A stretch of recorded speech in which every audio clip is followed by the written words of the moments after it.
This podcast was produced by OAR FM Dunedin with support from New Zealand On Air.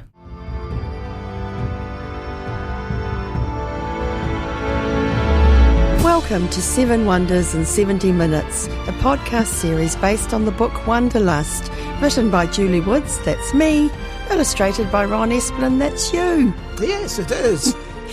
In these 7 10-minute episodes, we are going to visit the 7 wonders of the world through the paintbrush of Ron Esplin and the sensory diaries of that blind woman, Julie Woods.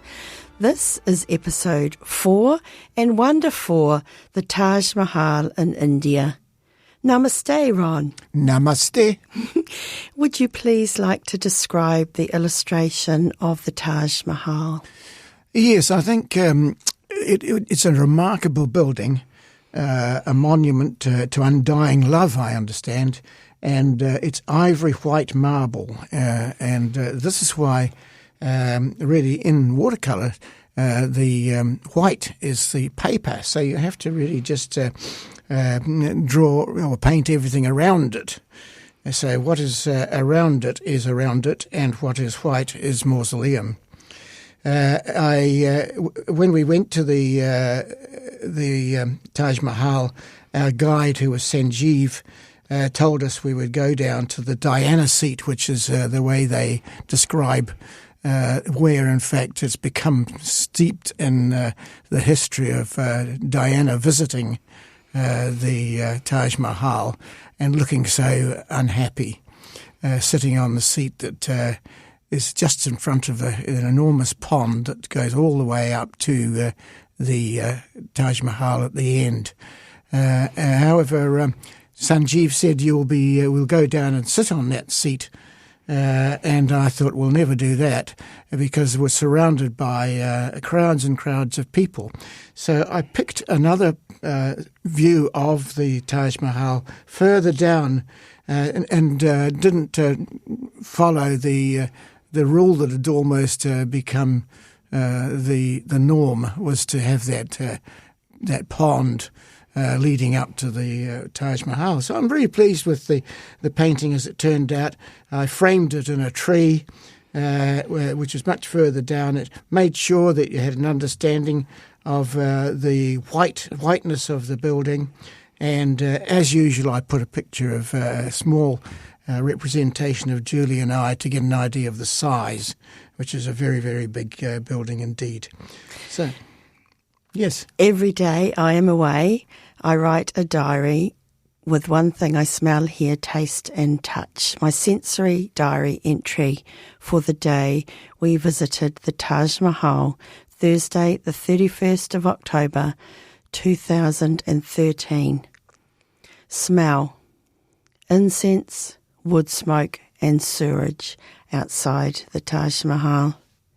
Hear: the hotel porter, needy Pandy, saying words cannot describe how I'm feeling at this time when I gave her name to her in Braille. Taste: masala tea. Touch: the feel of the semi-precious gemstones and engraved marble on the wall of the Taj Mahal. And I think you described that marble, Ron, and of course the Diana seat that we eventually did get to sit on.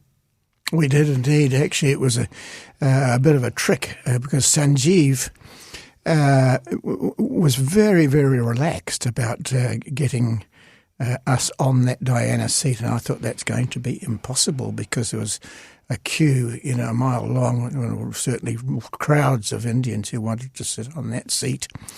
And anyway, Sanjeev walked up to the crowd and he went, and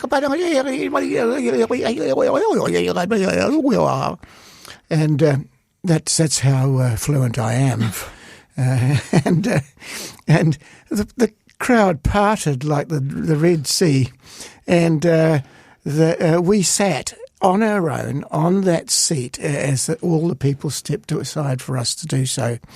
And we took as many photographs as we wanted to, and then we were allowed to carry on our way. And I said to Sanjeev, what on earth did you say to make them all move like that?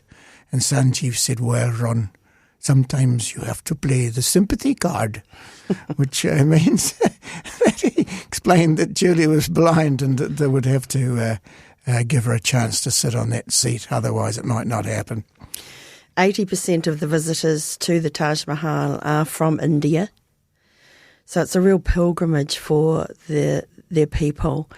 And, of course, it was built in 1653 by Shah Jahan as a mausoleum or in memoriam to his 14th wife, I think it was. No, it was a big number. I think she died in childbirth at her 14th child. That's right. And she said to him, "What are you going to do to show the world you love me?" And he said, "I will build you a mausoleum that will rival any mausoleum in the world." And of course that became the Taj Mahal, the Temple of Love as it is known, and we got to go into the mausoleum where he was later buried with his wife. And I remember we had to wear covers on our shoes. That's right, yeah. And no wonder she, 14th child, crikey. I'm surprised she lasted as long as she did, frankly. That's a tremendous... we don't have the names of those children, I understand. That'd be pretty hard, wouldn't it? They don't seem to be there with them, do they? I think No. it was there was a place that was left to him after he buried her. But, I mean, an astonishing monument of love, you'd have to say. One of the great sights of the Taj Mahal is to be seen from the other side of the river, especially in the beginning of the day or in twilight, where the white turns to pink as the sun descends. And if you can position yourself over the Yamuna River, which the Taj Mahal stands beside, that's where all the photographers like to take a picture. So I was happy with my painting because we didn't have to go to the other side of the river. And I have that memory of touching that wall with all those gemstones and engraved marbling. It was so intricate, wasn't it? It was. And, of course, it takes someone who has a particular amount of wherewithal to be able to put up something like that.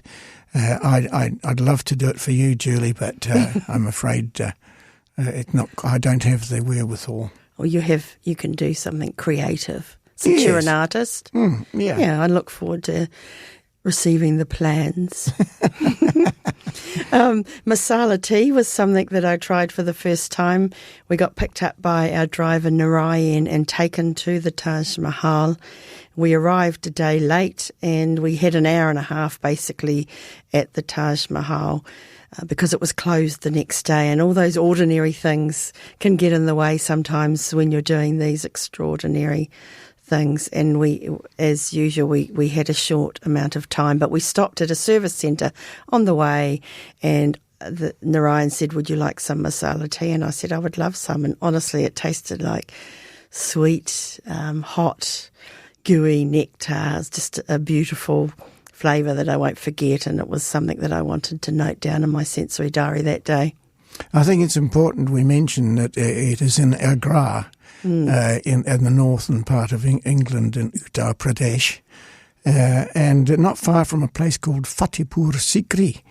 And Fatehpur Sikri was one of those places that ran out of water and is now abandoned. Again, how important it is to have water. And at night we stayed in the JP Hotel, a very large hotel, and we kept getting lost. And that wonderful porter, Needy Pandy, would keep finding us and take us back to her room. And I said to Ron, I'd like to write her name in Braille. And that was her response when I gave it to her. Dhanyavad, Ron. Thank you. Thank you, everybody, for joining us for this episode of 7 Wonders in 70 Minutes with Julie Woods and Ron Esplin. To contact Ron, you can email him, ronesplinartist@gmail.com, or Julie @thatblindwoman.co.nz. You've been listening to episode 4 of 7. We look forward to you joining us for the next episode 5. Until then, Dhanyavad. Shukriya. I'm That Blind Woman, Julie Woods, proud sponsor of 7 Wonders in 70 Minutes. The World in 360 Minutes is a sound project containing 36 10-minute episodes taking you across the globe. We started with the first series, Around the World in 80 Minutes, and then 7 Wonders in 70 Minutes. In these podcasts, we explore what we see when we travel, me through my 4 senses and Ron through his paintbrush. You can check me out, that blind woman Julie Woods, at thatblindwoman.co.nz or ring me on 021 913 513. Why not? This podcast was produced by OAR FM Dunedin with support from New Zealand On the Air.